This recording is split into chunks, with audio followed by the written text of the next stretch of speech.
Hello everyone, welcome back to the YouTube channel. Today I'm going to give you a tutorial on how to download Predictor Aviator app on any device actually. So as you can see, I have it right now installed and I'm going to delete it for this video. So I'm going to start from scratch. First we're going to settings, then we're going to general, then we scroll down to background app refresh. We click on it and then we need to make sure that we have it on Wi-Fi, basically the one I have selected, so the bottom one. Then we go back to our general settings. We scroll down again and then we go to our battery settings, and then we need to make sure that low power mode is selected off. So please make sure you have it just like me. And right now we are going to our browser. You can use any browser for this. Also when you're on Android, it doesn't matter. You just go to the website appsgu.com.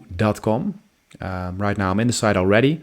And then you can either search on Predictor Aviator app, or you can scroll down just like I'm doing right now, because I see it in my screen. I click on it, I start injection, and that's basically some sort of download. You can basically see this as a sort of App Store or Google Play Store. You just click on start injection, just wait until it's finished. And as you can see, it's finished. We can just click on allow.